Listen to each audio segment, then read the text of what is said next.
Brainwashing is a process of making someone believe something by repeatedly telling them that it is true and preventing any other information from reaching them. Brainwashing systemically changes attitudes or it alters beliefs.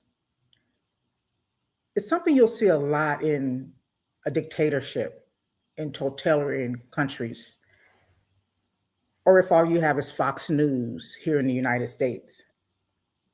When you're prevented from learning the truth, when they take the truth out of schools and call things fake news and only push propaganda that isn't true to invade your mind and alter your way of thinking, that's brainwashing.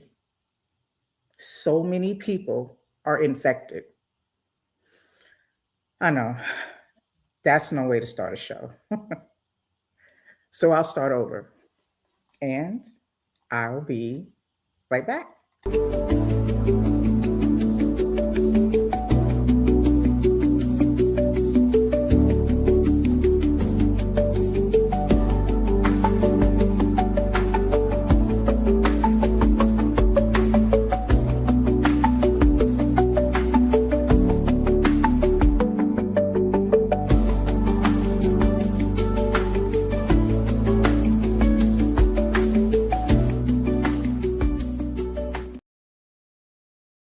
Hey, welcome to In Your Ear Radio. I am your host, Latoya. So very happy to be with you on this fine Saturday. I want to say, I don't know, what is the temperature? I ain't really been outside, but let me see. What is the temperature right now? It is, I don't know, it's 64 degrees. Yeah, it's nice out here. Yeah, it's still boot season. You know what I'm talking about? Thank you all for joining me live on Facebook and YouTube. If you're enjoying the show, if you enjoy the show, if you listened to me before, you know what it's about. Hit the like, hit the share, tell your friends. Yeah, we had a lot to talk about, y'all. You know, it's always catch up because I wasn't here last week. Did y'all miss me? I missed you too. I miss you so much. I follow some of y'all. Yeah, I follow some new people. You know what I'm saying? So do the same for me. I appreciate it if you do.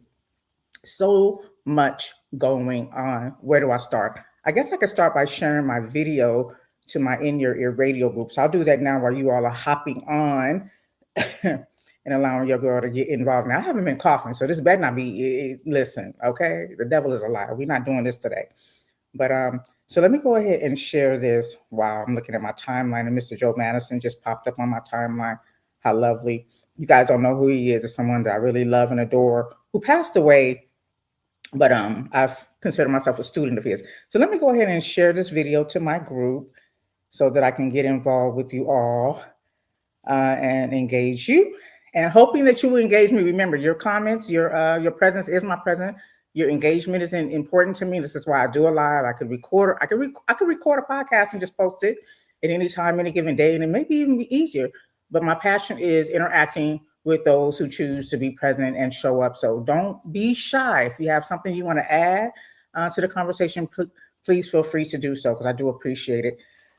You know, but everything that's been going on is it's wild out here, right? It is so wild. I would like to deviate from what's going on in the world, but who can do that? How can you do that? It's impossible. It is totally impossible.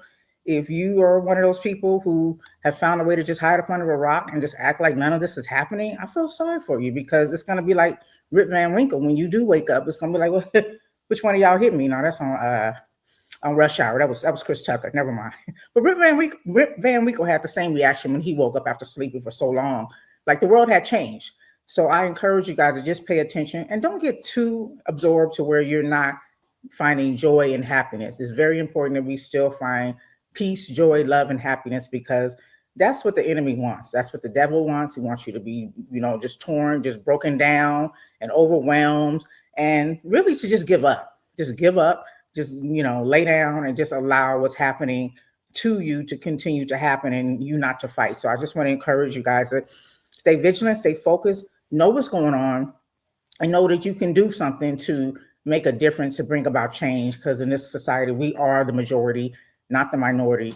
Those who are the minority are the ones who are trying to run everything, unfortunately. But we have the power. So I just want you guys to know that. But freedom isn't free. So that's the reality of the world we live in. I was just thinking the other day after I was watching a video, and I always say this, like, who died and left the earth to man? Like, people own land, they own water, they own the atmosphere, they own everything. Like, how do you just take something and say it's yours? I don't understand how that works. I was watching a video where there was a man who was being sued. I forget what state it was in, but he was actually being sued for collecting rainwater on his property, y'all. He was actually being sued for collecting rainwater on his property. The state said that water did not belong to him. It came from the sky. It came from the clouds and landed on his property where he pays state taxes, he pays a mortgage or whatever else he pays for to be able to call that piece of land his, and it's considered unlawful. So this is the world that we live in, and it's amazing. When I think about it, it's mind-boggling. And the people who decided that they were going to just be in charge, who let them be in charge? Did y'all hustle and flow? Didn't y'all see who? I mean, you know how the white girl was like, I'm in charge. It's like somebody just let somebody else be the charge. Somebody went to jail and it was like, I'm in charge. I don't know. It's crazy out here. Shout out to Sherry. Thank you for joining me, sis, who's chatting in the Facebook chat. She says, hey, Miss Toya. Dang, 18 degrees. Oh, wow. In Detroit, you know, I miss you guys. I can't wait to come out there, but I definitely don't want to be out there in that weather. That's cold. I hope you're inside being warm, got a warm drink, snuggled up, and just having happy thoughts and a good time. Because, whoo, that's too cold. I feel sorry for people who have to travel, like go to work, you know, take the kids to school and shop, you know, do all the essentials that you have to do, even though it's snowing, even though it's raining, even though it's hailing, even though there's ice. So, you know, shout out to y'all, you know what I'm saying, for getting through that. Listen, we have extreme weather here, and I call that our summers. It be cooking us. I'll be telling God, whatever you cooking is done, because we get in them triple digit temperatures, and it's just hot, super hot, okay? Yes, y'all. So freedom isn't free, and I want to get into that as well, but I need us to focus on that we have to do what we have to do in order to maintain a level of freedom at whatever cost. And what does that mean to you? What does it mean to you? And what are you willing to do in order to maintain freedom? Because I think that's very important as we focus on the times that we're in today. It's going to take more than just a conversation. It's going to take more than people being frustrated and complaining. Everybody's going to have to do something in order to stop what is happening rapidly right in front of our faces. So I just want to encourage you to focus on that. And there was another wise quote that I read, and it was from the Minister Louis Farrakhan from the Nation of Islam. And I just want to put that on your brains and marinate on as we get into this conversation. And it says that the diameter of your knowledge determines the circumference of your activities. So think about that. Your diameter of your knowledge, and I might be paraphrasing it, but determines the circumference of your activities. What you know determines how you move, how you respond, how you react, what you do. If you don't know something, you can't do something differently. You can only do what you know to do. So without that extra knowledge, it kind of holds you back. So, you know, no matter how much you know in life, you can never know everything. The more I learn, the more I realize I don't know. But just marinate on that. The diameter of your knowledge determines the circumference of your activities. That's how you respond, how you react, how you deal with what's going on around you. So I think that's important to think about, and maybe it'll help somebody just come up out of that shell and expand their knowledge, you know, come out of that system of some of us who may not even realize it, the brainwashing that's been, you know, put upon some of us, and, you know, think outside of the box, start reading more, and whatever they tell you don't do, go do. If they're telling you not to read certain books, go read them. They're telling you not to listen to certain people, go listen to them. They're telling you it's fake news, go find out the truth. And so that's what I want to encourage you with. You know, when we first got into this election season, it was a battle against the Vice President Harris and a battle against the prior number 45. You know, I talked about mathematics a lot because I come from that culture. If you guys aren't familiar with it, I would say it's a branch or derivative of the Nation of Islam, in the teaching, very prevalent in the 80s and 90s, but very influential in my understanding of knowledge of self and just things about the Black woman and the Black man in the world in general. But it's called the 5% Nation. And so one of the things I learned with building with the 5%ers was mathematics. And I talked about in the year that we were voting to determine who would be our president, as we have now our current president, that was the year of 2024. And I emphasize in mathematics, we add the numbers up, and those numbers equate to a meaning and an understanding. So in 2024, when you add those numbers up, it equals 8. 2 plus 4 equals 8. And in mathematics, 8 is the build or destroy year. So I, was put the pressure on the people that this is the build or destroy year. It's not whether you believe in the mathematics or not. It's, to me, it's like not a coincidence that what we are experiencing here in the United States, having the president we have now, equated to the number 8, which again in mathematics is build or destroy. It really was a determination. Our vote really was a determination of whether this country would be built up or destroyed. You can make up your mind and determine what it is now, but it's obvious to me that it's being destroyed. Be it positive or a negative thing, it is being taken apart. Okay, so then we go into 2025. We have our new president as of January. Is it 1st or the 6th? I think it's the 6th. I always equate that to the insurrection that happened previously, but you add those numbers up in mathematics. 2 plus 2 plus 5 equals 9. And that in mathematics is born. 9 equals born. So, okay, we went from build or destroy to now it is born. So whatever we built or destroyed, and 9 months later, we got a baby, okay? And this is what it is. So this is what it is, y'all. This is what we've been experiencing in 2025. We have an administration that is, they got a lead foot. They got their foot on the gas, and they are doing whatever they can as swiftly as they can in the time allotted to affect change. And in my opinion, in the worst way. So we went into 2025, it was born. Whatever this is here, it exists. And now we're in the year of 2026, 2 plus 2 plus 6 equals 10. And in 10, that is cipher, knowledge cipher. So this cipher is here, it is here. This is a cipher, we do the knowledge of this is where we're at. It ain't no question. If you are confused about what's happening right now, just know and understand that what you see is real, because these people are telling you not to believe your lying eyes. Now, there is a saying that says believe half of what you hear or half of what you see and none of what you hear. But in this case, even Stevie Wonder can see what's going on here. Any blind man or woman or child can see what we are experiencing. And if you think that it's not happening, I just want to reiterate to you that it is happening right as we speak. I was talking to a young man who happened to be, I think y'all would say he's 33 years old. And when I thought about his age and just talking about the what's happening in the world, it made me think about Jesus, who died at 33, and Malcolm, who died at 39, and also Martin Luther King, also at the age of 39. And I was thinking of the level of intelligence, knowledge, and understanding that we have at certain stages in life. We know that the brain fully develops at the age of 25. So at the age of 33, having a conversation with a young man and just trying to gauge what his understanding is and where we are in life, and does he really see what's going on? One of the things he mentioned to me is that, it'll all go up in flames once we have a civil war. And I thought about that, and I'm thinking, this is what I mean.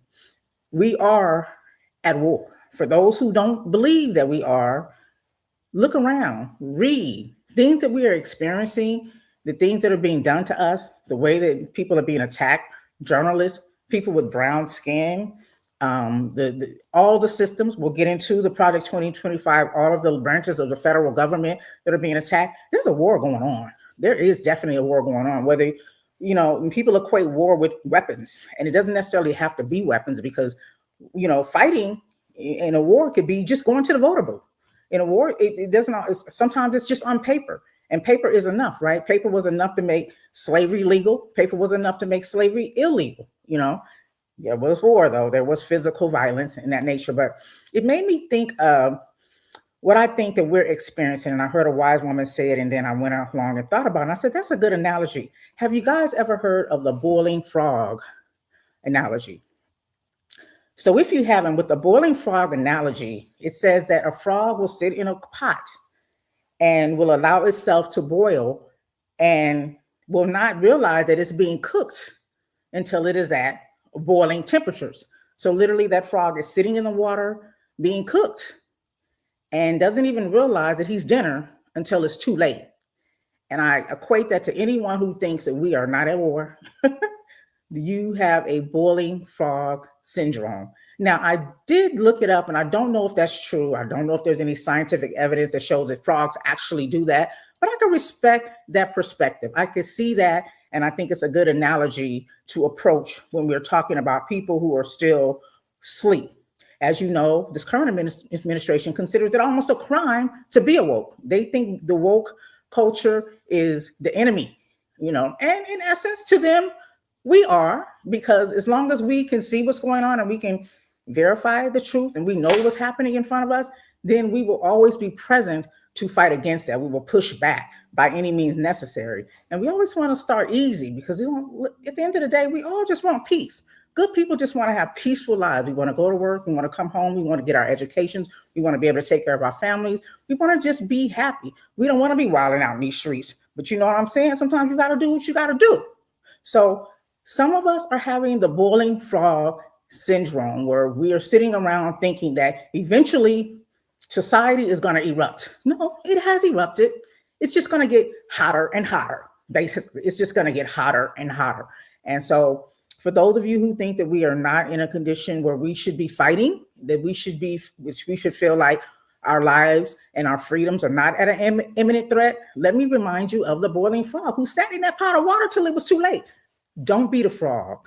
Don't be the frog, fam. We need to do whatever we can do now. We know we're in midterm season and there's elections coming up. We have the other side, people who do not want us to vote, people do not want us to be part of this electoral process, because with us voting, that is a way to fight. That is part of, those are different battles in this war. And if we can at least do that, which costs us nothing, that puts them at a disadvantage. Because if you listen to the Heritage Foundation, if you go back and listen to any of the old conversations they've had amongst their peers, the white nationalists, whatever they want to call themselves, those people who just want to rule the world, they have these conversations. They say specifically that they do not want everyone to vote. It's evident in the way in which they try to prevent people from voting. If you have a felony conviction in some states, you can't vote. If you're under 18, if you're not a U.S. citizen, they have voter suppression where they make it more difficult. Some people don't want you to be able to have early voting. In some states, there isn't early voting. They want to close the polls early. Now they've affected the postal system to where now, your mail isn't necessarily stamped the day of, unless you walk it in. You got to at least walk that out, walk it up to the counter now if you want it to be stamped. There's so many things that they're doing proactively to prevent people's votes from counting. And so that's where we're on the other side, making sure we do what we got to do, instead of having those who have voter apathy having that attitude that your vote don't count. They telling you it do. They making it very evident they do. That's why they keep putting roadblocks in effect. You think about what the Electoral College is. It's all these preventative methods from keeping people's voice, the citizens, God's people who are on this planet that doesn't belong to any man, because can't no man make an Earth, can't no man make a universe, can't no man make Mars, Saturn, and all the other planets within the solar systems, nor the universe, not even the atmosphere, okay? They can't do nothing. They're working diligently to duplicate it, but they can't do it.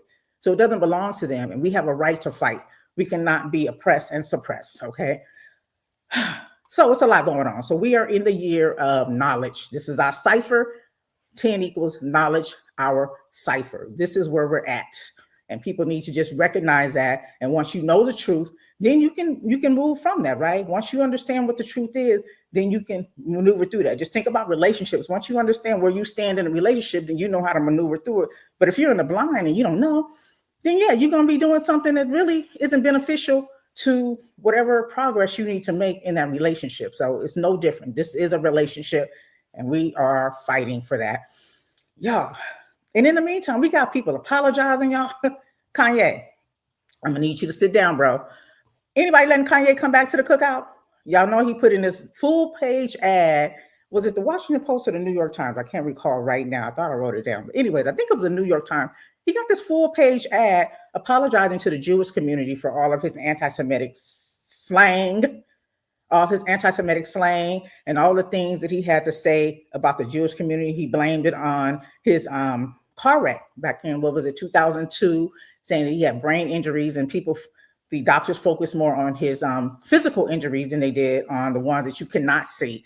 And just to speak to that, I will say that it's unfortunate. I've just experienced this in recent times in life personally, where people don't respect you unless they can see your injury. So I get it when you say that you were ignored mentally, because they could not see what may have been going on in your brain or spiritually or whatever the situation may be. There's no cause to think that there is an element. If you a person dealing with mental health issues, sometimes your job says, well, you ain't got a broken leg or bone. We can't see that, so we not with that. We don't. Yeah, whatever. Just come to work.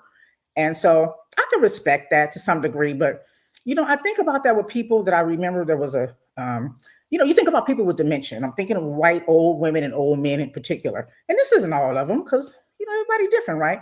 But I've seen that where even in my own personal experience, I remember being at the airport one time, and there was an old white lady sitting in a wheelchair, and she had on the Lokes, like Tone Loke. Wild thing. She wasn't wild. I was a wild one. Yeah, I'm with the shiz naive. Shout out to Little Scrappy. But anyway, she was just sitting in a wheelchair, and I'm walking by trying to catch my flight with my sweetie, and she just yelling out the N-word as people walk by. And of course, Black people looking and shaking their head. Other people may not respond. No, I get it. It's not what they call you. It's what you answer to. But we know that that's a racial slur, and it's a term of disrespect, and that's why, if you really, really feel some type of way when you see somebody with really pale, non-melanated skin using it. So by the time I walk up, I'm watching everybody's reaction. And she says, when I walk past, I said, oh, you got the right one. And for those of you who may not know the Black culture, whenever a Black person say you got the right one, you indeed do not. You have picked the wrong one, because it's about to be a misunderstanding. It's about to be a problem. Okay. So I walk over to her and I say, so you a little old, and I say my little thing, BITCH, and I give her my spiel. And here comes somebody running up, and I'm gonna say it's her son. Oh, she has dementia. Yeah, interesting enough, everything that she forgot, she remembered to disrespect me and the other Black people walking past here. And I also remember an incident where there was a lady who drove one of the little short buses that you have for elderly people, disabled people, and she was dropping a lady off, and she was so frustrated. She was getting out, and she was like, these people are always giving these white men and women excuses, when they call us out of our name. She said, I'm getting tired of being called the N-word all day. She said, it's funny how they remember that. And so hearing that white lady say that in the airport, it really triggered me. And so, so I just, when it comes to mental health, when it comes to people and their issues, I get it. But I've never seen someone who it wasn't of their spirit, of their nature, to be mean and disrespectful, except if that's who you are. So to me, Kanye, if you were saying disrespectful things about the Jewish community, if you feel a certain way, you was giving big ups to Hitler, dogging out Black people. I ain't even got into the Black people yet, but just dogging out the Jewish community and saluting Nazis. I think he even sold like Hitler shirts or something just to disrespect the Jewish community, considering everything that they went through. A lot of innocent women, children, and men. Yeah. And then, he came out talking about Black people saying slavery was a choice.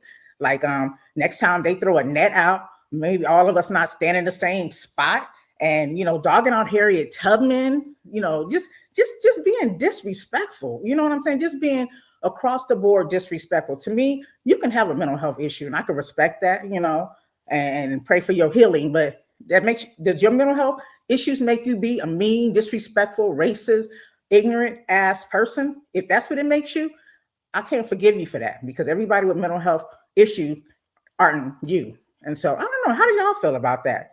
Yeah. Shout out to Marmac, who's in the chat. Thank you for commenting on YouTube. He said, are we giving Ye the grace to grow and evolve as a human, or do we think he's still full of shit? I think he's full of shit. That's what I think. I think he's totally full of shit. I think he, I guess they're diagnosing him with some level of bipolarism. So you have, with bipolarism, is extreme highs, there's extreme lows, right? I get it. I understand it. I respect it. But again, it's who you are. Who you are is who you are. So you can be extremely happy or extremely sad, but does that make you an evil person? Does that make you disrespect people who have gone through atrocities? I mean, if you want to dog out somebody, dog out the bad guys, dog out the murderers, dog out the killers, dog out the pedophiles, dog out the sex offenders, dog out people who have done people bad. Why would you go over and dog out the victims, people who were victimized through slavery, through enslavement, being captured and forced to work sun up to sundown while being raped and had to produce children? Why are you dogging out people who were put in gas chambers, starved to death, and forced to die? Why would you dog these type of people out? What is that all about? And so that's where I'm at. Like, I can't, I don't trust you. And, like I said, get the help you need, but bro, you can't come to the cookout, period. And no, I don't forgive you. No, I don't give you room to grow. I hope that you do. And when I see your growth, I will clap. I will applaud that. And I'll give credit where credit is due. But you stay over there, because to me, now you have become the ops. Because you can say, oh, everything's good now, and come sit amongst us, gather data, and take it back to your people when you're bipolar, click in the other way. You know what I'm saying? So I'm not with the shit's naive. I'm not with it. I don't know how you guys feel. Let me know. Then you got Nicki Minaj. Oh my Lord, y'all. Now listen, I could be biased because I've never been a fan. I probably know one of her songs, and you'll have to sing it, and I'll go, oh yeah, that's it. I just never really took her seriously. I never took her music seriously. I know millions, multi-millions of you did. Lord knows I was mad when Nas crushed. Yeah, I look, I put people on certain standards. You know what I'm saying? I put you on certain standards. And so, and he got her name in one of his songs, bigging up the women.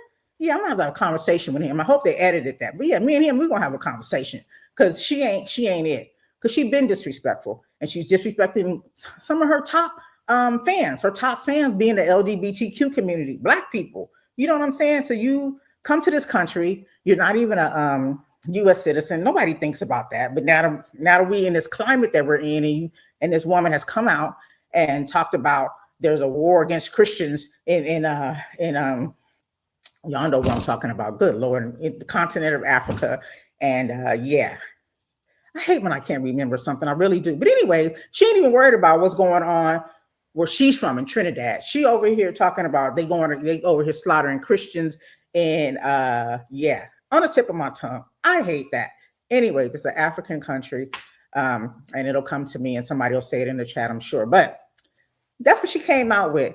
But recently, lo and behold, she's still bigging up this guy. She calling y'all's president the sexy, talking about he's a great man and all these things. And I'm like, is you high or is you high? I can't.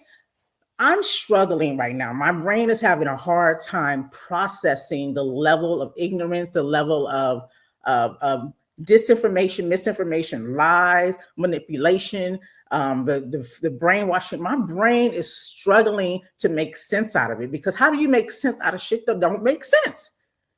You just can't. And so I'm struggling to even explain or argue a person's point. Like there's a saying that says, like mama would say, don't argue with fools, because a person passing by will not be able to recognize who the fool is. And that's how I feel. Like, even pushing back, which is necessary sometimes, because some people really don't know. Some people don't engage in the political arena. They really don't know what's going on in this world and around the world. And they depend on other people to share their knowledge. And so it's imperative for people that have the knowledge to share it. Like, what's the point of having it if you don't share it?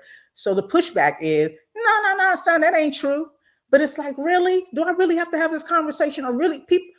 But so you struggle with that. Nigeria, shout out. Thank you. I knew you would come with it. Nigeria. So yeah, she over here talking about the Christian. They over there slaughtering Christians in Nigeria.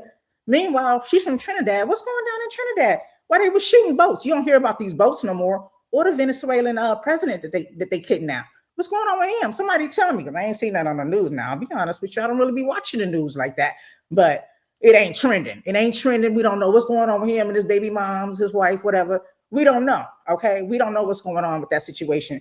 Just distraction after distraction after distraction. And yeah, we can call these things distractions, because they keep us focused on things that don't directly affect us, but they're telling us what they're going to do to us. It's just like with Project 2025. How in the hell you give somebody the answers to a test and we fucking fail it? How does that happen? How does that happen? They gave us the answers to the test. They published Project 2025 step by step. They made it public to the world, most importantly, to the United States citizens of America. Okay. And what do? Some of us count for the 90% that set out nothing. The 92% that voted their interests and the interests of those people that they love and care for and humanity, everything we could. But how do you get the answers to the test and you still fail? That's why they play us the way they play us, y'all. Because turn off Fox News. Maybe just turn off the TV, because there's a lot of propaganda and there's a lot of conditioning going on. So you got Nicki Minaj now. She BFFs with y'all's president. And I'm just speaking of her because not because she's a factor. She's not changing any law. She's not sitting in the legislative seat. She's not a Senate. She's not a judge. I don't even think she can be a juror because I don't think she can vote. Well, now that she has that gold card, rumor has it she paid Trump out here selling citizenships while he dogging out people that are fighting tooth and nail, doing whatever they got to do, literally at the immigration office trying to get citizenship, arresting them. He's selling citizenship. So rumor has it she paid $1 million. You know what I'm saying? She dropped that $1 million and got her gold card, or maybe she dropped them knees. Listen, I'm on one, okay?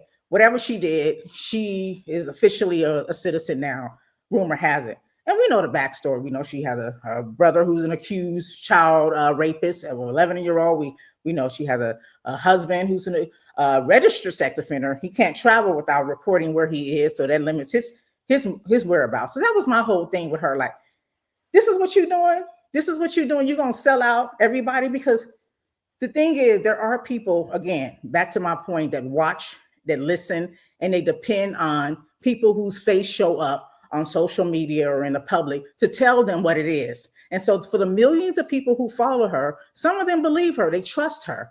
And with that trust, she is abusing it, because some of them are going to say, yeah, that's why I don't vote. Yeah, Trump ain't that bad. Yeah, she right. And knowing that she's only doing this for her own personal agenda, and that meanwhile, the frog is getting hot and it's still sitting in the fucking pot. You know what I'm saying? So lately, if y'all haven't heard this clip, let me just play this of this woman at some summit for the Republican Party and for y'all's president. Y'all know if that's your president or not. So I ain't, but that's how we talk in the black world, black lingo, when we dismissing people. Y'all know how y'all do when you mad at one of your relatives. You talk to your cousin. Look, it ain't my cousin no more. He never was my president, but I'm just saying some of y'all support him, voted for him, or laid back and allowed us to deal with this. So I'm going to say that. But this is what she had to say at this summit she did for y'all's president. Let me play this.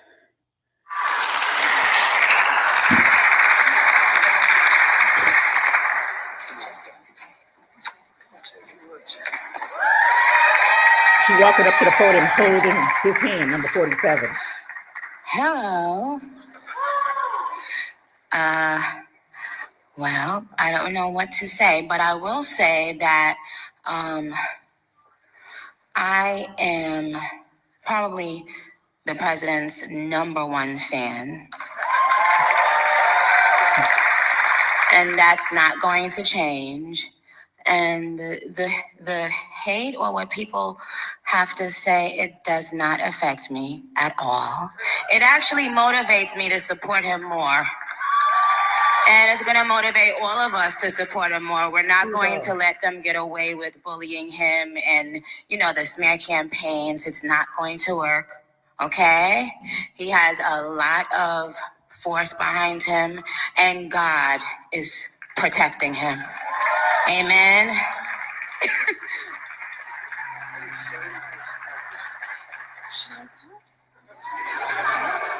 Now they telling her to leave. They cut her off. Thank you.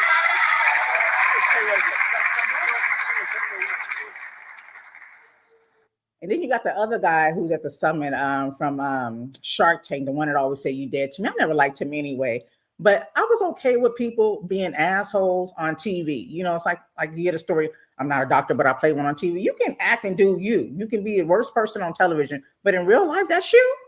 Thumbs down. But anyway, so that's what she had to say, y'all. She said it just motivates her to be more a supporter of him. And, just knowing everything that knowing that someone who looked exactly like her is being pulled over. I have a Somalian lady who was beat, like she was brutalized, was jailed because she had an accent. So obviously she was an immigrant. Okay.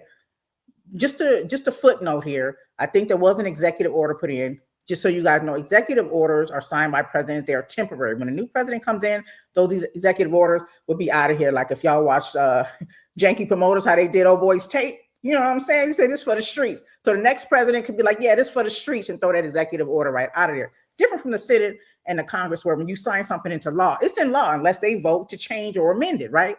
So there's an executive, just so you guys know, The United States does not have an official language. There is no official language. You heard y'all's president joke about we were almost speaking German, which is true, or there was another language we almost fell upon. But German was one of the main languages that we may have, been speaking had, they got their rights, over us. But there is no official language except for a rumored executive order by y'all's president. So who are you to work? You know what I'm saying? Now I'm struggling again because it's like the people who are saying these things aren't from here. Their ancestors, the history of their ancestors, they come from a whole nother continent. They were exiled. They were people who were considered menace to society. They were people that were not wanted. They were the trash. They were the filth of that country, and they were pushed out. And here they are. And we'll get into that story too, but it just really, really just takes me back when I think about how you got to know all of this, Nicki Minaj. You got to know all this, Kanye West, Snoop, Nelly. The list is long of these weirdos. Like, money has to be your Lord and Savior. Like, that's what you do for money. You sell out an entire people, humanity. People got to walk around with their birth certificates. Not that matters. That's just like how we taught our kids. You have to speak a certain way when the police pull you over. Something white parents have never had to do. But we all know when our kids got a driver's license, or we knew they was going to be riding in the cars with their people, we had to have a conversation with them. If you get pulled over, my thing was, you don't say shit. You just tell them to call your parents, because you don't need to talk to my child. He's a minor. But we, as Black people, we've all had that talk with our kids, because they say there's a certain way you got to be. People say you got to comply. You got to do that. Tell Philando Castile that, who had a weapon, had a gun. I won't even say it's a weapon, but he had a gun, registered license to him, that he carried with him, and made it be known, was very cordial and peaceful with the police officer, and still died with his baby in the backseat and his girlfriend sitting next to him. But these are the conversations we have to try to at least reduce the probability of them being killed. Okay, this is what we're experiencing. So this, back to my point with the birth certificate, yeah, it might reduce the possibility of you being deported or arrested, because they can only deport you if they can't prove that you're not a United States citizen, or you're here unlawfully, illegally, or undocumented is what the term I like to use. Because can you really be illegal?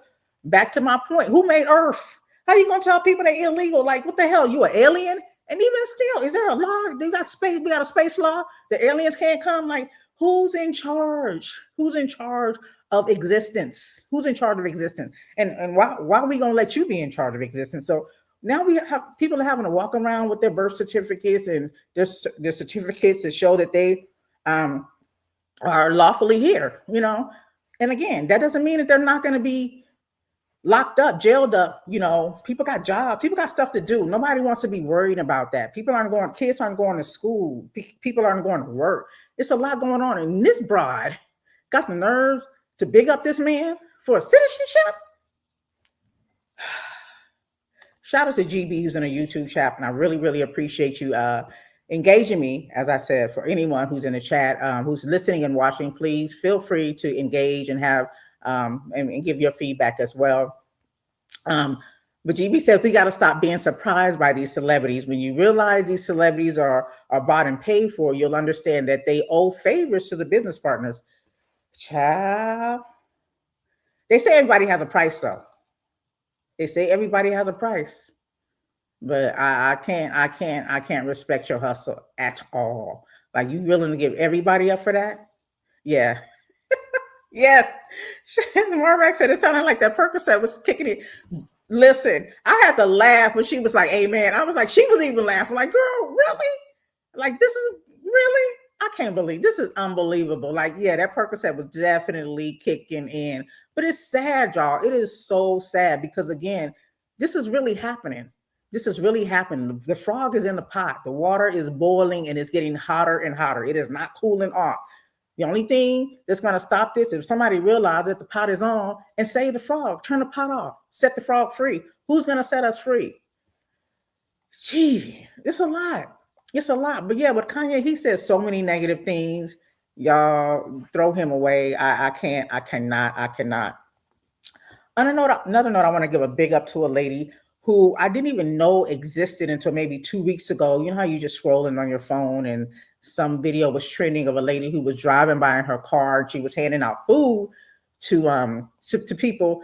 particularly I think on Skid Row. I know she does it here in Las Vegas as well, to the unhoused community or people in need. And she makes up these meals, sandwiches, soups, all different kind of things, and she hands them out. She just drives up and hands them out. But this particular video is how I came to know her. There was a young lady she was handing food to, and I, if I'm paraphrasing, but the lady was like, "Why do you do this? And do you need anything? Do you need some money?" The lady's asking her that while she's receiving food from her, obviously, and not in a position to really provide for herself. And so, this lady that I'm speaking of, her name is Shirley Raines, who passed away this week. She was saying to her, no, I mean, you need money. She went in her purse and grabbed a 20 and gave it to the lady. And that's when I started to watch her videos, and I saw that this is her calling. This is what she does. She goes out and she feeds those in need, and sometimes she gives money, but that's what she dedicates her time to. And I was like, that's awesome. That's wonderful. So she does that in California. She's a resident of Henderson, is where um, she passed away in her home. Her daughter found her after a wellness check. Um, she had collapsed at the side of her bed. They don't think there's any foul play, but her name is Shirley Raines. And, it's just crazy. And, when I think about a woman like her who was selfless and just did what she felt she needed to do in her spirit, all positive. I mean, all positive. I hope and pray that there is truly indeed a heaven, because I want her to be able to go there and rejoice with the Lord. Like, people like that deserve to go to heaven. This should not be the end. And so there was a clip. I want to play that. I'll see if I can pull it up. But she was talking. There was a clip of somebody, and people come with their conspiracy theories and whatnot, and they try to make things a thing. So we don't really know what happened to her yet. I was reading something. They said they found a white pill next to her bed, and just weird things. But again, they said there was no foul play.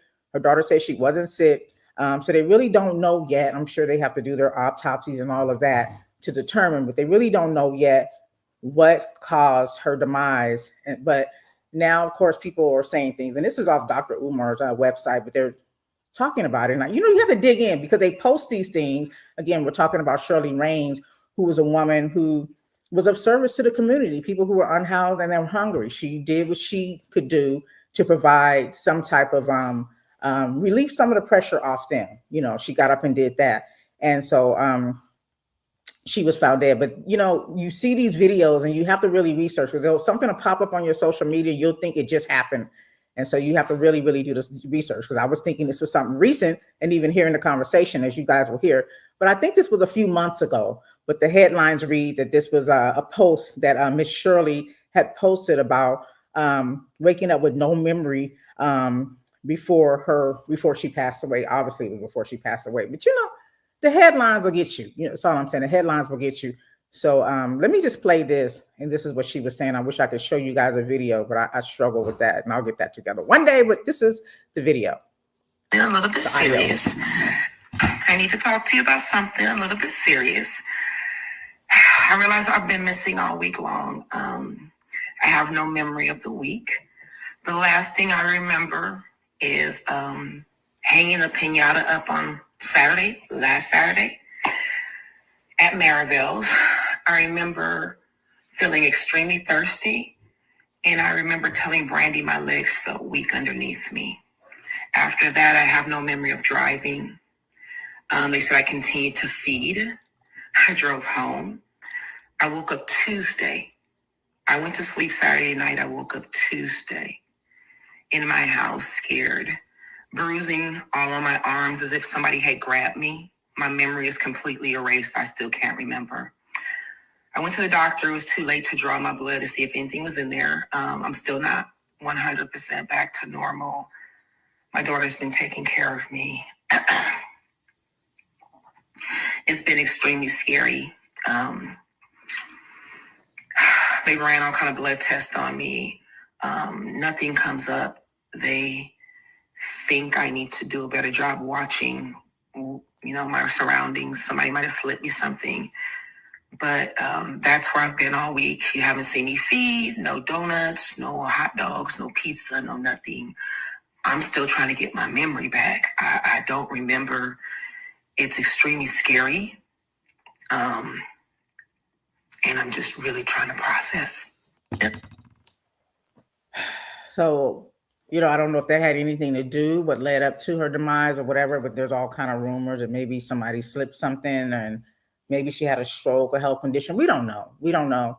And I just want to big her up because a lot of people were affected. I saw some famous people come out, Lizzo. A lot of people were affected by her passing. And I didn't know this woman. I didn't know, excuse me, how influential she was to the community. She got awards from NAACP. Like she was a big deal. People really were bigging her up for her contributions to society. And so I just thought that was really wonderful. Some words from Amanda Seales that she had to say about her as well. If you guys aren't familiar with Amanda Seales, just go back and watch Insecure. You know what I'm saying? But yeah, so she had something to say as well, and I'll play what Amanda Seales had to say about the passing of a great woman, Shirley Raines. Shirley Raines is the best of us because she's somebody who genuinely was like, I am having a terrible time in the world, and it's not going to stop me from being my best in the world. And that's what I mean by alchemizing, right? Like that's what I mean by taking your fear and alchemizing it into something valuable. And, that's not always going to be possible, but I think the effort is something worth denoting. And, Shirley Raines is a great example of that, of somebody who said, she sat on my couch. She sat on my couch and she said, I really have a tough time. And I feel very fortunate to have gotten to spend time with somebody who was doing that work, because I feel like that's the type of stuff that you can't just make up. You need to see it modeled. And I was very fortunate to get to experience that in real time with her. I was able to see it modeled in real time. And, so we will continue to lift her up and lift those up who are living and modeling in real time what that is. I want y'all to know, like, what we may be losing as folks who are still here on earth, that person may be gaining in relief.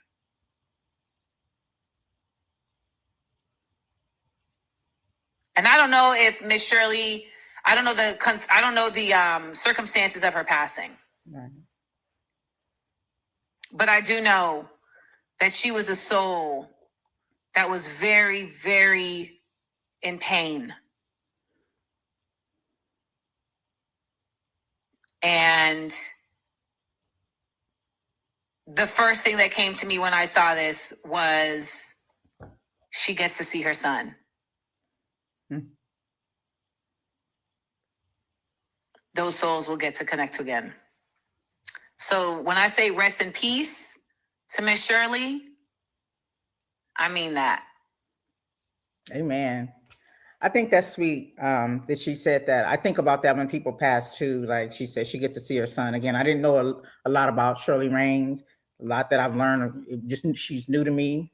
Just a couple of weeks in, and then this happens, and just seeing how just phenomenal she was here in that physical human body and the things she did, and so that's how I think too. I'm like, well, at least they get to go be, with their loved ones. So I guess she had a son that passed before her, and she mentioned Amanda Seales, that's who you were listening to, mentioned that she was in pain. So I wanted to look into that too, because one of the first things I thought about when I realized that she was doing this, and I always want to know what's your backstory, what motivated you. I mean, you just have good people that's just good people. That's just what they're just givers.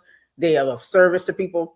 But a lot of times when you hear these stories of people who are of service to people, they have a backstory, something they've been unhoused before. So they know what it feels like to go without. So they go out into the community because now that they're in a position to help others, that's what they do. And so I felt like she had a backstory. So to hear Amanda Seales say that this woman was in pain, I'm going to dig deeper and just find out what was really going on in her life that caused her to become the woman that she became. And, did her due diligence before she got up out of here. You know what I'm saying? So she, definitely is being smiled upon from heaven. And, her legacy is a very positive one and an influential one, inspirational one as well.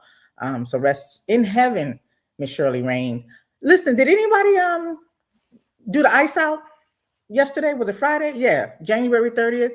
So there was this whole ice out now because we're mad about this, the way they're treating U.S. citizens. This isn't about immigration anymore, right? Y'all know that, right? They use that to get in the door to be able to have permission to do whatever they wanted to do to us. Similar to some of the acts that were passed after 9/11, right? So now they don't need a warrant to tap your phone. They don't need certain things to be able to surveillance us, right? There's cameras everywhere after 9/11 in the name of protecting us from terrorism and terrorist acts. Okay, so they got us again, hoodwinked, bamboozled, ran them up, led some of us astray to support getting the bad people out by way of just immigration enforcement. And so what has it turned into is own monster, which is what they intended. If you go and read Project 2025, they gave us the answers to the test. They did. They gave it to us. You know what I'm saying? They gave us the Patriot Act. Thank you, Marmac. Oh, my man be I'm just, you know what I'm saying? Y'all, I got some smart brothers. I'm just telling you, they real smart. You know what I'm saying? And they be on it. They be reading. And that's why I feel so good, even though I feel down a lot, because sometimes when I talk to people that I haven't really engaged with, I realize how much they don't know. I'm so comforted by those who are close to me, who keep their ears to the streets, not just the entertainment streets, not just whatever street, but to what's really happening that really, really affects us directly. So I just want to shout out my brothers. Yeah, it was the Patriot Act was enacted after 9/11. So similar to that. So now we have a new act where we just pull over anybody who's brown. We pull over anybody who's brown or anybody who has an accent. That's what's happening now. And so it is what it is, right? It is what it is. And so this is where we're at. The frog is in the pot, it's boiling. It don't know it's hot yet. It don't even know. And by the time they find out, it's too late. So now that's where we're at, where they just everybody can get it unless you got real white skin and you don't have an accent. So, for all those people who came here by way of Ireland and some other countries, Russia, Ukraine, y'all might be good. Y'all might be good until y'all protest. Now that's another thing. You know what I'm saying? You can't be out here loving what they like to call us. That starts with the N, okay, ends with an A, okay. But as long as you don't protest, as long as you just let them mistreat us, you Ukrainians, Iranians, I'm not Iranians, Ireland, so how do you call them? White skinned people, okay? Because again, race is a made up construct. I'm going to build on this more in February before I get back into what I'm talking to. Y'all know I'm good for going left, but I'll be right back. And so I want to build on that because I hear a lot of white people say that, we shouldn't have a Black History Month and, we try to act like Black people invented everything. Listen, I am going to celebrate, not necessarily celebrate, but I'm going to highlight the white American culture, because one of the most great, just influential, significant thing that the white man created that we should be focusing on and talking about, guess what it is? Race. They created race. And it was created when they decided to steal people and do whatever they wanted to do with people. And so now they had to make white people feel like it's okay to do this because these race of people are bad. They have tails. They're dumb. Whatever, all the negative things. Just go look up dark Black in a dictionary and associate that with what they conditioned, programmed, and brainwash people to believe about Black people. So that's what's happening now. So now we've given them permission. Some of us have given them permission to come after all of us. And we told y'all this is what it was going to be. But, don't nobody be listening to us. They think fat meat ain't greasy, I'm just saying, y'all ain't never heard diabetes, high blood pressure, high cholesterol. Fat meat is greasy AF, greasy AF. Okay. So I'm watching Greenland. Just speaking of, interesting enough, I was thinking of Greenland and I was like, wow, there's a movie called Greenland, The Coincidence, right? But actually, this came out in 2020. There's a Greenland 2 that just came out in 2026. So my sweetie and I were catching up by watching the first one. He's seen it already, but it was my first time watching it. Interesting. Just the overall thing is there's comets that are coming to the Earth and they're hitting the planet, right? And so people are desperate. But certain people are getting text messages just out the blue telling them to go for cover, that there's refuge, there's a bunker somewhere, and they have specific names of people who can come. So not everybody's coming. And so you got people looking at you sideways around you, like how you get in. Now people mad.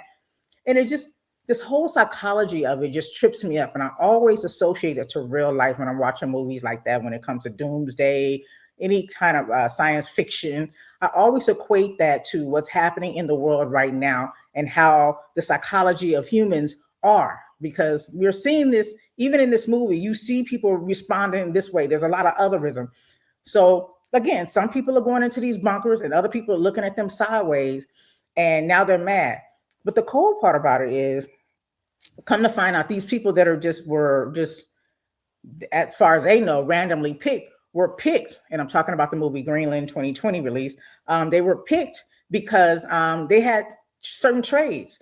One with, doctors, engineers, people who could be a benefit to these people who were going to house them.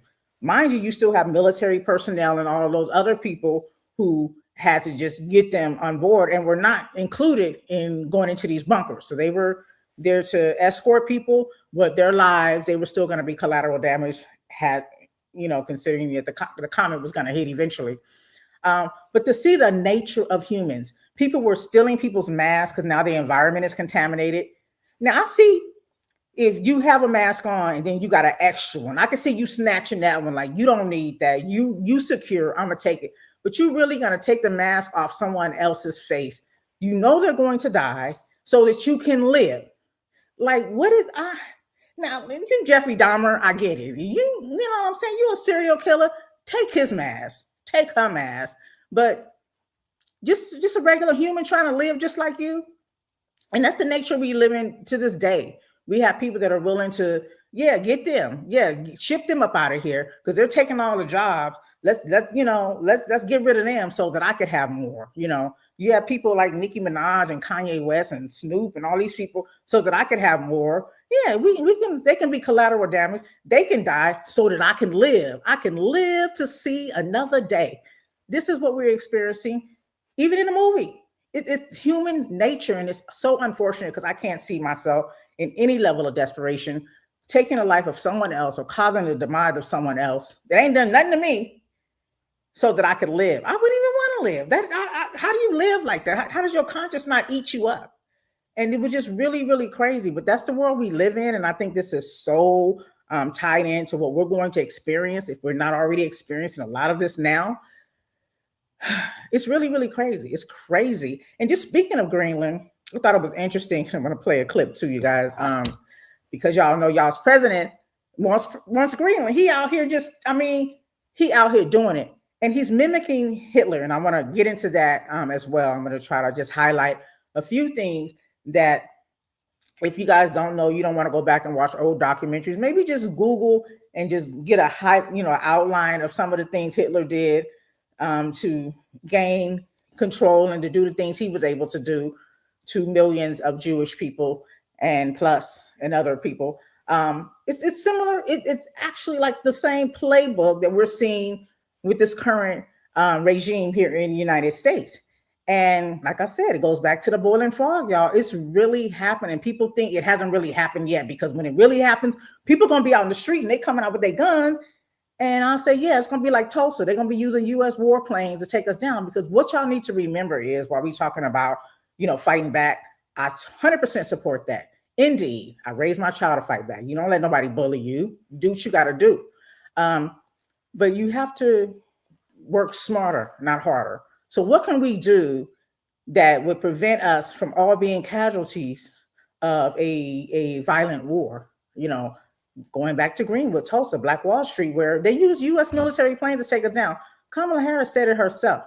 The United States has the most powerful, is the word she actually used, powerful military in the world. That's here on Earth.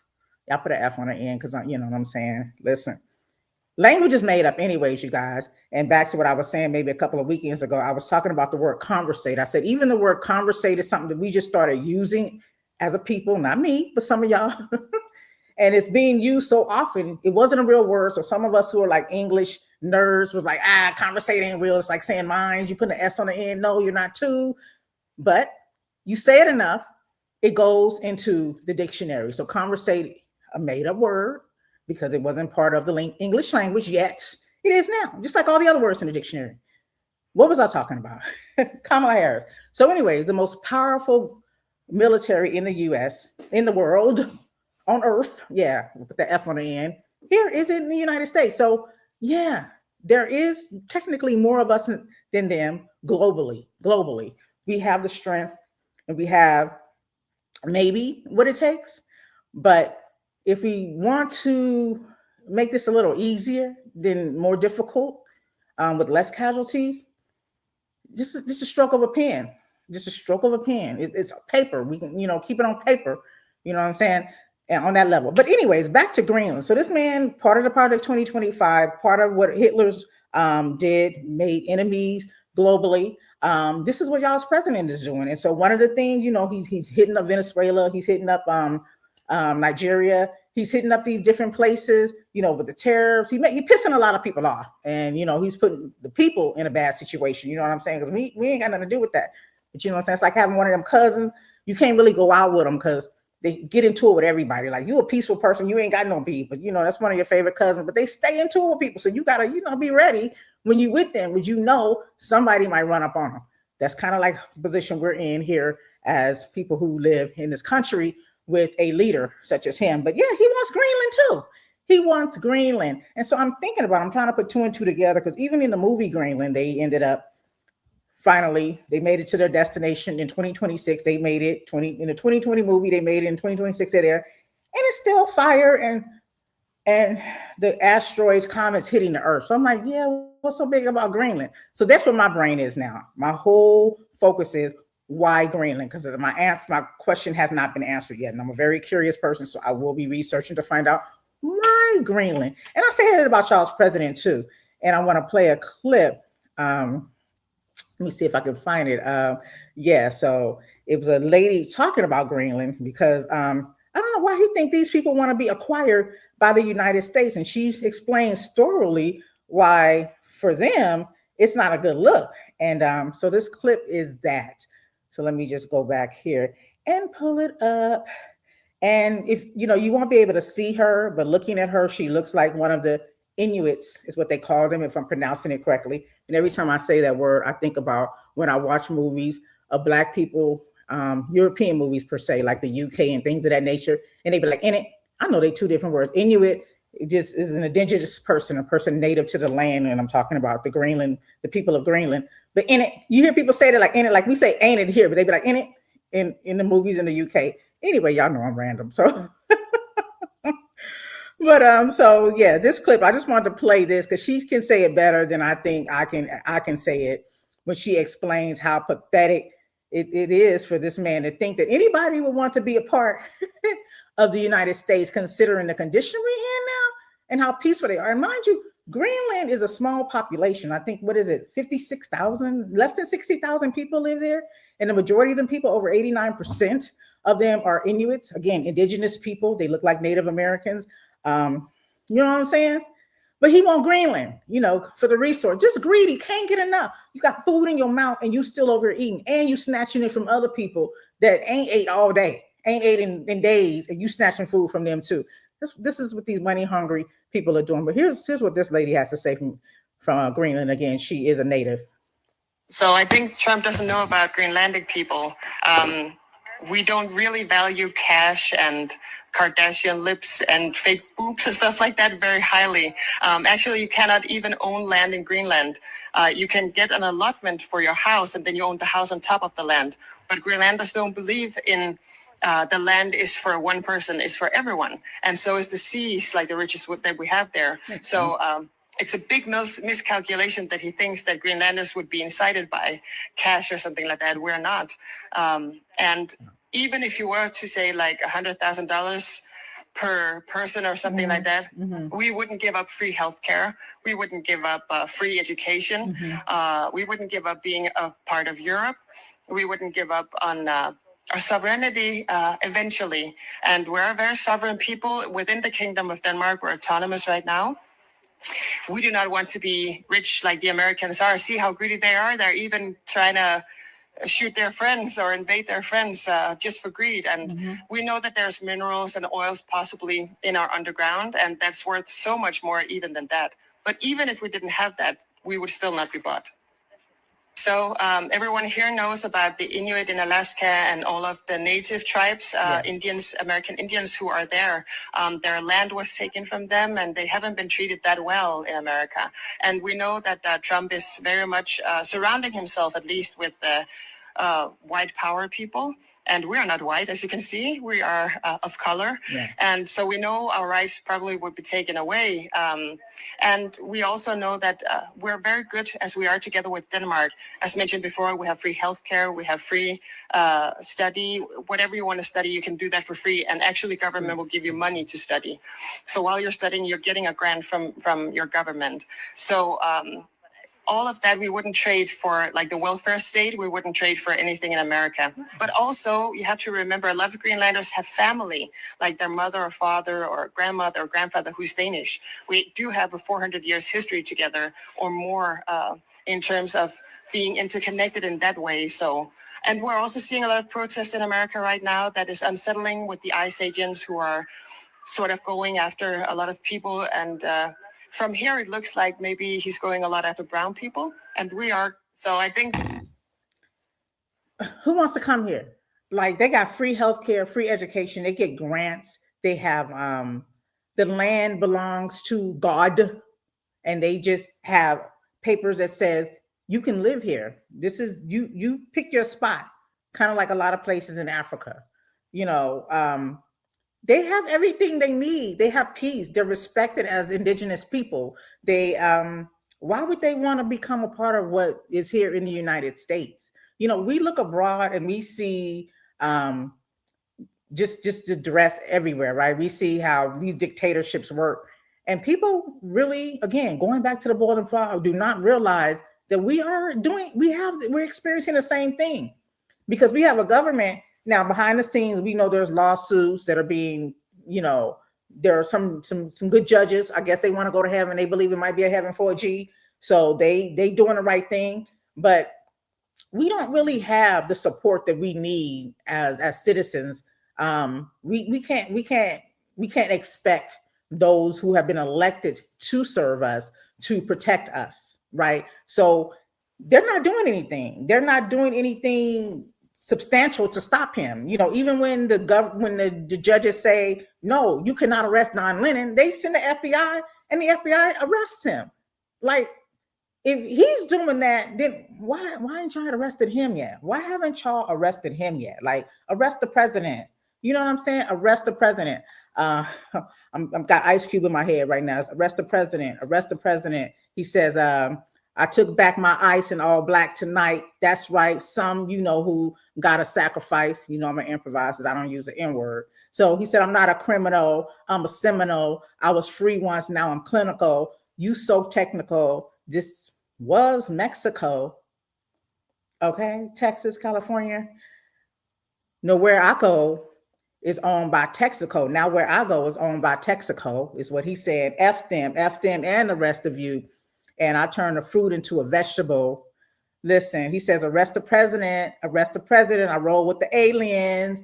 F them, Homo sapiens. They don't really want to make friends.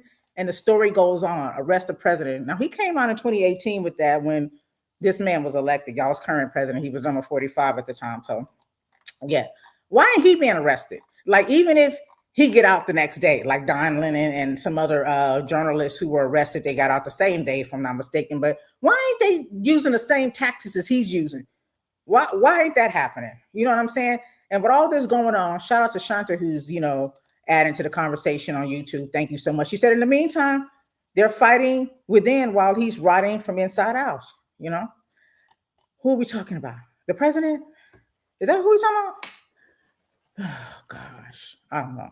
Anyways, that's Greenland, y'all. Listen, if you do not have this book, it's called Burn Down Master's House. This book is so relative to what's happening right now. And it's almost like a blueprint.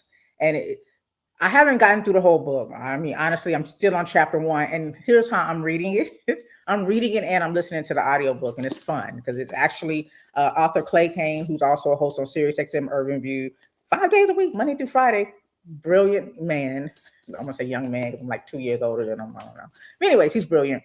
Um, this book is fictional, so it's not a true story. It's based on true characters, but this is during enslavement, but it's not your typical slave story. I just want you guys to know that it's a story of rebellion. If you think about people like Nat Turner, it's a story of what people really did during those times, because we don't get them stories. They didn't teach us that in school, right? They didn't teach us how we fought, because why would they teach us that? Because maybe we would rebel. The same reason why they don't want white people to know how awful their ancestors are, because then they might feel a way and say this is wrong. So they don't want people to rebel. They don't want people to disagree with what they're doing, and they don't want people to feel away. And so this book is almost like encouragement to fight, to do what we have to do, because as long as we are on earth, God's, creation, unfortunately, we have people who think they can just own stuff and own people, not just land, not just inanimate objects, people, humans, souls. And so, yes, I'm enjoying the book, but again, it's not your typical slave narrative. The N word's not in the book, according to the author, which I love. Just respecting us. I like upstanding, respectful stories, but these are stories about burning down master's house. So it's so relative to the times we're in now, and I encourage those who love to read or are interested in reading to read it. I'm going to play a little excerpt. I got so much I want to talk about, y'all. I still want to get into talking about how Hitler and this whole immigration is set up. I might have to save it for Saturday, because I have a lot that I want to talk about, and that's the sad part when you take a break and you take a week off, and I'm only here a Saturday off, and I'm only here every Saturday, so you can't get it all in, and then so much happens at once. So much happens, but this is the Clay Kane book, and this is just a little excerpt, just to give you an idea of what his story's about and what his narrative is and what he, we'll be talking about in the book. I just wanted you guys to hear a little bit of it. So let me get that going. It's a few minutes long, though. I don't know. Let me see how long I have it set for. Which one is it? That's a good question. So let me see. Disinformation campaigns aren't just careful mistakes. Okay, let me make sure I got the right one before I go.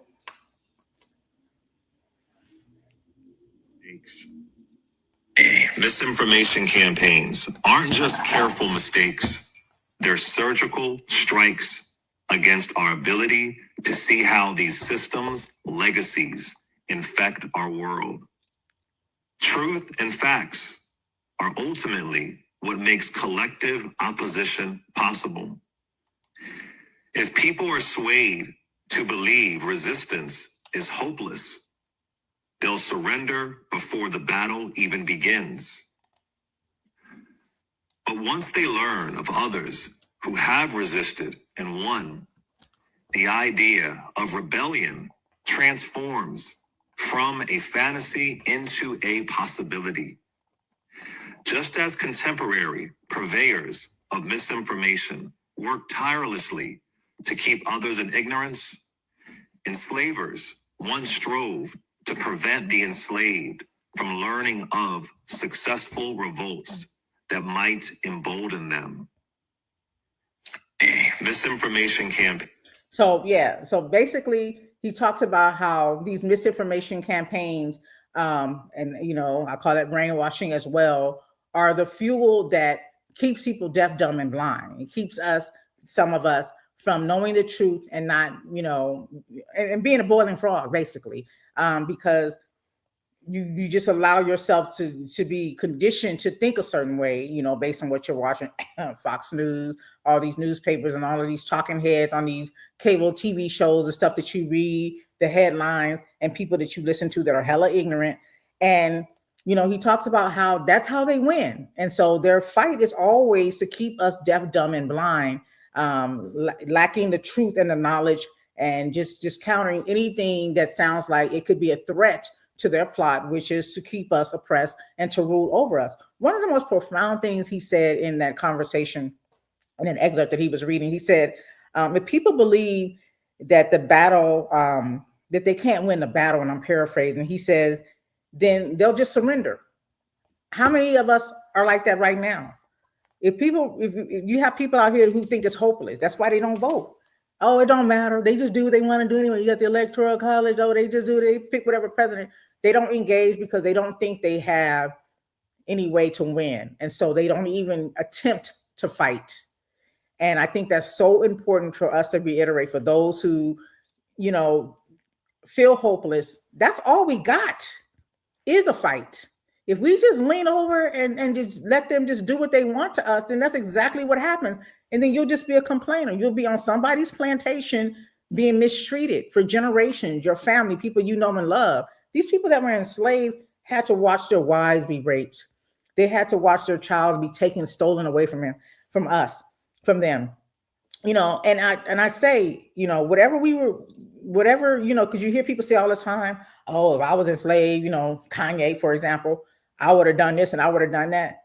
Bro, sis, whatever you are doing now is what you would have been doing then. Because if you think it's that much different, yeah, there are certain freedoms. Thank God for those who sacrifice even with their actual lives to make it be. We kind of have the same situation, mass incarceration. When our child, our loved one, our brother, our sister, our father, our mother, people we know and love and care for are stripped away from us. Everybody that's incarcerated didn't do it. There's a lot of innocent people incarcerated, and they hold them for as long as they can because they make money off of them. It's another form of slavery. That's about the 13th Amendment. So we think that's so different from slavery as we know it from the 1800s, from the 1600s to the 1800s. Okay, it may look different, but it's not that much different. I encourage you guys to get this book. I'm so looking forward to reading it. I know some of my people are, and I'm looking forward to it. So y'all, that's all we got is a fight. That's all we got. And guess what? No matter how much money you have or how much money you don't have, one thing we all have in common is our one vote. Nobody gets more than one vote. So that is power in that. And I know it sounds cliche and people, oh, it don't matter. Listen, I just explained to you. Okay. You can't just lay down on this. You can't just lay down on this. Okay. It always makes me think of what these people are doing. I always go back to the movie State Property, where Benny Siegel was in a role, and he tell you to get down or lay down. This is the situation we're in right now when it comes to this government. They want you to either get down or lay down. People in positions are those who are getting down. Okay, get down. What I could respect, about the movie State Property and that whole quote, get down or lay down, which I equate with what's happening now under this new regime. Like if you ain't getting down, you gonna lay down. Like the option is you either roll with it or we gonna roll you up, basically. Okay. They use proper English, like they use the right verbiage in this movie State Property when he said get down or lay down. So proper English, when you lie down, that means you're voluntarily in a position. You're volunteering. When you lie down, you're voluntarily positioning yourself. When you lay down, you're placed. So when you lay somebody to rest, for example, when you have to bury somebody, they're placed there. When you lie down, you actually move that body that still has an active soul, conscious body, and go where you go. So even in the movie, State Property, he says, get down or lay down. You know what I'm saying? My hood brothers, they know how to, they're gonna be exact. Okay. They're gonna make you understand what they're saying. So they didn't say get down or lie down, because we wasn't obviously get down. Lie would have been part of the get down. You go over there and lie down or lay down is what they could have said for another example. Lie down or lay down. So people that ain't lying down, like just voluntarily going with the program, you're gonna lay down. Okay. So that's basically what they said in other terms. Lie down or lay down. Get down or lay down. This is the country that we're living in right now, and it's crazy. I want to encourage you to watch They Live again, because it speaks to where we're at now. Some of the key points that stand out to me watching They Live, and again, this came out in 1987. One of the key actors is our guy from what has he been in? Greenleaf is probably one of his latest projects. What is his name? Frank? Oh, Keith David. Keith David and the other main actor, known by Nada, if you read about him, but he was Roddy Piper, and he was some old wrestling guy. That's his famous role. He was a wrestler. He was actually with the WWE, WWF, whatever that's called. Anyway, the movie is They Live, came out in 1987, and it's about when the country being taken over by aliens.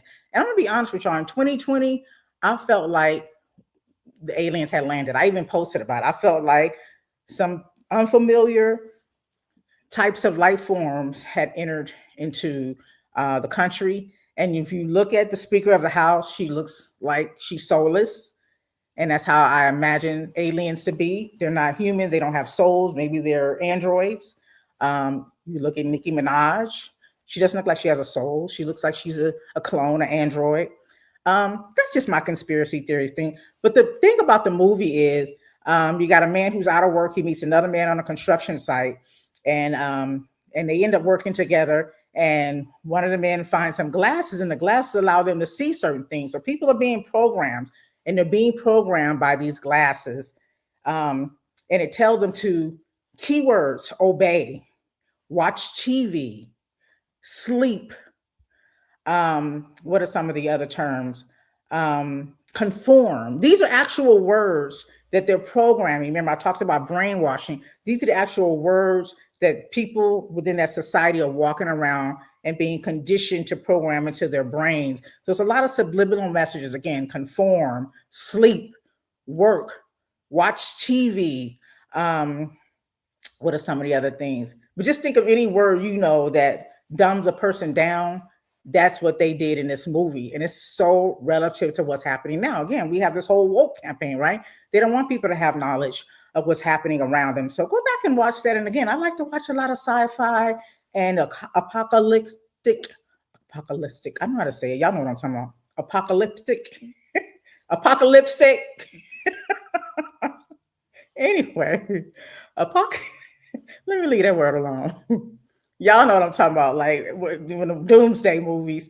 And I look at that, even in the movie Greenland, I look at the demographics. For every 500,000 people, there was like 3 black people. And then all the black people were heroes that end up dying, kind of like in a horror movie. You know what I'm saying? Like, I look at those things, like how relative are we in the future, and how are we even considered, even in movies, as people of color, as they like to call us. Anyway, that's the movie They Live. And when I thought about that, because one of the guys was, again, working on a construction site, it triggered me because I thought about a brother that I talk to regularly, and we have these conversations about what's happening in the world. And I'm always just sad for him, because he day in and out, going out to just make a living and come home to his family and just, do right in life. He's surrounded by MAGAs on a construction site. He's surrounded by MAGAs and people who laugh when Altadena was on fire. And, that was a predominantly black neighborhood, who celebrates what y'all's president is doing with this immigration thing, because of course it's not affecting their pale white skin yet. Okay. And that's what he has to hear while he's trying to manage his day and just work and make a living, because who goes to work? I have this saying, I say, I'm so embarrassed when I go to work, because then people know I need money.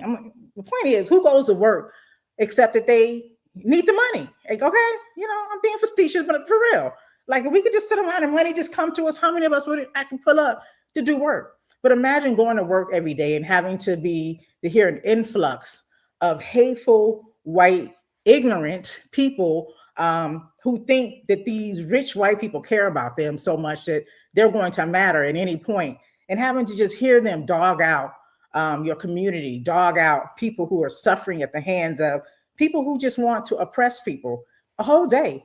And so, my heart goes out to anyone who's in that environment, because I feel blessed that I don't have to experience that, because I don't know what that would feel like. Listen, it'd be a lot of furniture moving, desks, computers, or something. I'm just saying, up in the office, because you know how your girls sat up. I'm saying, Harriet Tubman, me, and a couple other of my ancestors, we kind of like similar. But yeah, so my heart goes out to those people. But I just want to, before we close out, and I'm going to go over a little bit, because I just definitely want to touch on this, and I'll get into this other stuff next week. I'll just be having a lot that I want to share.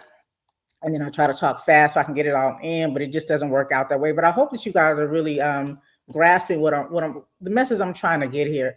And I just want you guys to know that these people who are these on these construction sites celebrating fires in Altadena, who are celebrating people of color being terrorized, that are celebrating anything done against humanity, are their ancestors. They are their ancestors. They carry that same DNA as those who, if you recall history, what they call the forefathers, right? The people who came up with America. America's what? It'll be 250 years old here July 4th, 2026. 250 years old, y'all. I mean, they was doing they thug thistle. They was doing they dirt prior, but they've only had ownership per se for 250 years in July. So if you recall history, the forefathers, again, of this less than 300-year-old country that was, came over here with their shenanigans, were the undesirables from their country. They were exiled. They were deported. They were kicked out. They were the people who were the worst of the worst. They were the rapists. They were the thieves. They were the murderers. They were a menace to society. They were the thugs. The queen said, you got to go. Hell no, you got to go. And so there they went. And so imagine a boat full of these people traveling across sea, making it to the continent, and by way of an intelligent Black man who set sight on a piece of what they call Plymouth Rock, where indigenous people were already living peacefully in harmony, adoring the creator and just respecting what the creator had given them. Imagine them coming, and as they did, disrupting their peace. These indigenous people welcomed them and made peace with them. And that's why y'all got to watch Sinners. You can't just welcome people in. I'm just telling you, you can't. And it's I know Sinners isn't a real movie and it's about demons or whatever, vampires, but the story is true. It's relative to our lives today. And so the natives welcome these people in, and the rest is history. They come from those people's scrotums. These people that are running around here just running up on people tomorrow because you got an accent. Tomorrow, get out of the country. This ain't your country. I just gave y'all the history, but that's the ignorance. You understand the brainwashing and the ignorances. They want to believe something that ain't true, and they let these people tell them what they want. They come from the scrotums of those people who were undesirables in Europe. Those are the people who have reproduced generations and generations of undesirables, and they maintain a level of power and control that has caused them to wreak havoc. It's like having a virus, right? A virus will come in and invade your body and try to tear you down, take you down, put you under, you know what I'm saying? And you just got to fight. Some of us, we just pile up on the zinc. We pile up on the ginger. In this case, we got to pile up on, a lot of other stuff. And we got to pile up on some other stuff. You know what I'm saying? You know how we talk? We do like, what's his name? What was it from Wild 'N Out? You talking about when we talk chirping and I don't know. Anyway, I ain't gonna get y'all involved in my silliness. But the undesirables come from the scrotums of those who have come, they have passed on, and they pass on this devilishment. This is what we're living with right now, okay? What was his name? I want to say D-Ray. To my how women be talking, he gets on my nerve. But anyway, y'all know I be on one. So those are the people. The undesirables are here, scrotum for scrotum. They live on, and they have this thirst, this lust for power. There was a quote that said that ice is the white man's wet dream. You have people coming out. You have the chief officer telling these people that they can, if they touch you, you can do whatever you want to them. You don't even have to touch. It ain't got to be no touch. Shout out to what's his name from B2K Touch. You be doing them dances. Anyway, so yeah, so you don't even have to touch, but you got the leader telling them that that's okay. Okay. The bottom line is, another great quote: if anyone can make you believe absurdities, they can make you commit atrocities. I'll say that again. If anyone can make you believe absurdities, that black people have tails, that they're evil, they're rapists, that they whatever negative things they say about people of color, the immigrants, the Haitians are eating cats and dogs, all of the negative things they say. If they can make people believe that, you think about the Pizzagate. Yeah, if they can make people believe that, if they can make people believe the absurdities that they brainwash people with, and they can make you commit atrocities. They can make you commit atrocities. That's just a fact. That's just a fact. So, yeah, I can't even get into the history of slave catchers, and I'm mad about it because I do not want to hold y'all. I wanted to talk about Operation Wetback because that's associated with this immigration. I wanted to talk about just the whole Hitler and Trump comparisons. So that's what I would leave with next week because, you know, we can't rush through this. And again, I like to keep it at 90 minutes for the most part. I want to talk about the history of slave catchers. Good Lord, I had a lot on my list, didn't I? Oh my goodness, the list is long. Y'all had a lot to talk about, but I do still want to get these clips in because it's important that we think about those who tried to warn us and that we use this to understand where we are now. You heard the vice president, the former vice president Kamala Harris, when she spoke up talking about how Trump wants to be a general like Adolf Hitler. And she didn't just say that, he said it. He said he wanted to be dictator for a day. He said that out of his own mouth. Like he admires people like Putin, who is considered a dictator, the North Korean leader. He admires him. He admires Hitler. He's spoken, you know, positively about him along with Kanye. And that is his thing. And you know, you have to listen to what people say. You have to listen with a third ear. When he said he wanted to be dictator for a day, that's all you need is one day to be dictator. Because it's an ongoing thing unless something happened like on a Civil War, if y'all seen that film. Something happens like that. He's going to remain in that position, especially when you have people now that are too scared to do what they need to do to stop those who are doing what they're doing to the people. But there will be a wrath. I'm not fearful. I'm not worried about that so much as I am concerned that people really need to stand up and fight. So let me see if I can find this clip. I want you guys to hear the former vice president who warned us. Yesterday, we learned that Donald Trump's former chief of staff, John Kelly, a retired four-star general, confirmed that while Donald Trump was president, he said he wanted generals like Adolf Hitler had. Donald Trump said that because he does not want a military that is loyal to the United States Constitution. He wants a military that is loyal to him. He wants a military who will be loyal to him personally, one that will obey his orders even when he tells them to break the law or abandon their oath to the Constitution of the United States. In just the past week, Donald Trump has repeatedly called his fellow Americans the enemy from within, and even said that he would use the United States military to go after American citizens. And let's be clear about who he considers to be the enemy from within. Anyone who refuses to bend a knee or dares to criticize him would qualify, in his mind, as the enemy within, like judges, like journalists, like nonpartisan election officials. It is deeply troubling and incredibly dangerous that Donald Trump would invoke Adolf Hitler, the man who's responsible for the deaths of 6 million Jews and hundreds of thousands of Americans. All of this is further evidence for the American people of who Donald Trump really is. This is a window into who Donald Trump really is, from the people who know him best, from the people who worked with him side by side in the Oval Office and in the Situation Room.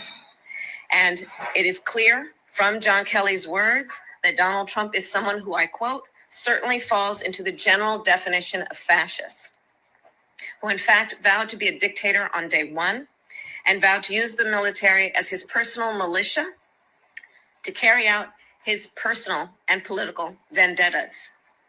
Donald Trump is increasingly unhinged and unstable. And in a second term, people like John Kelly would not be there to be the guardrails against his propensities and his actions. Those who once tried to stop him from pursuing his worst impulses would no longer be there and no longer be there to rein him in.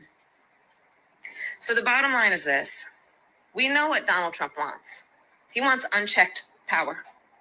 The question in 13 days will be, what do the American people want? Thank you. And that's the speech that the former Vice President Kamala Harris gave before everyone had the opportunity to vote their interests. And here we are, living out exactly what she said. And one of the things I'll get into next week is talking about how, it's like a back and forth with these dictators. Hitler took a script from the United States playbook, dealing with slavery, to go and do what he did, what we call the Holocaust. And now you have the current president of the United States taking a script from Hitler's playbook, verbatim, step by step. So I'll go over that next week. How he was able to get people to throw people into gas chambers. No different from what people are doing now. Okay, it's not a gas chamber. They're just taking 5-year-olds and using them as bait, which they did to enslave people as well, to their children, but not so much just as bait, but actually fed them to alligators, fed them, ate, to eat. It's not that much different. It's a lot, y'all. It's a lot. You had Don Lennon arrested for covering the news of a church pastor who actually is an ICE agent. But you over there preaching so-called the Lord's word. Yes, Christianity has been hijacked. Yeah. There was another lady who they came to her house, another journalist in Minnesota, Georgia, Fort. They took her. And in the wee mornings, that's what they do. I learned that from watching Mob Wives. They say they come for the guys in the middle of the night because they know, you catch them off guard. That's how they did Stokely Carmichael. My words are getting twisted, but this was a person of the Black Panther Party who was fighting for the very things that a lot of us are fighting for, just freedom, justice, and equality, and caught him in his sleep and killed him next to his pregnant wife or the mother of his child. So they're doing these things, and now they have like a pass. They're getting away with it. They're just pulling people over because they don't sound American. What does that even mean? What does that even mean? So y'all, we'll get into more of it next week. I don't like to hold y'all up too long with my my conversation.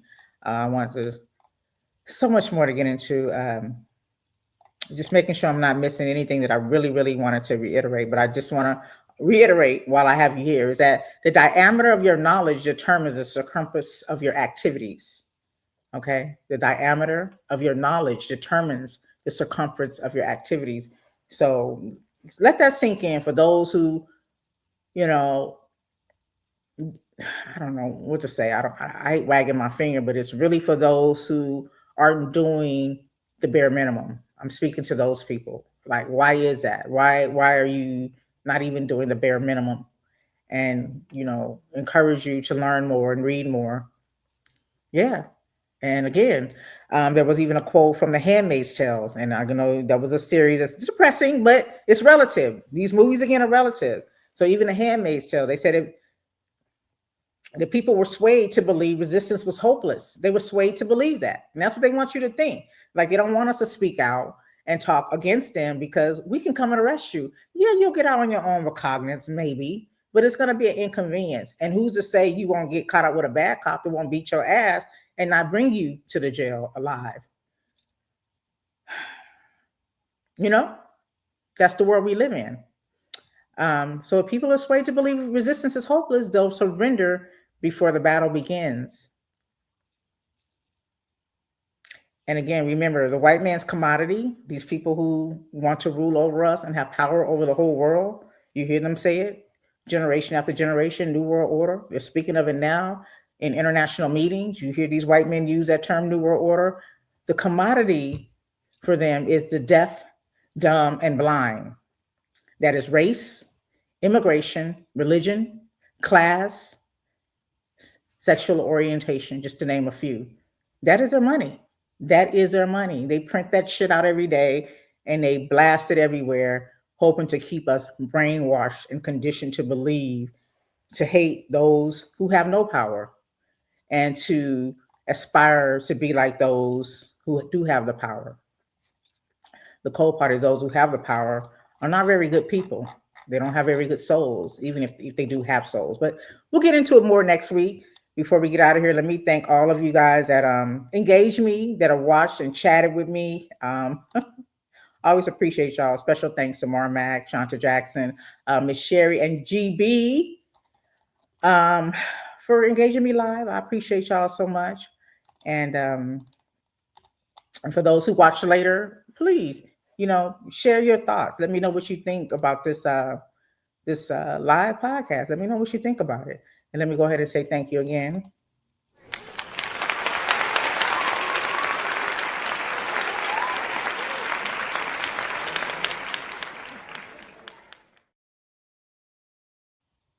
It's all love and respect, y'all. Enjoy the rest of your weekend. Next Saturday, I'll be back. Saturday. Arrest the president. Much love.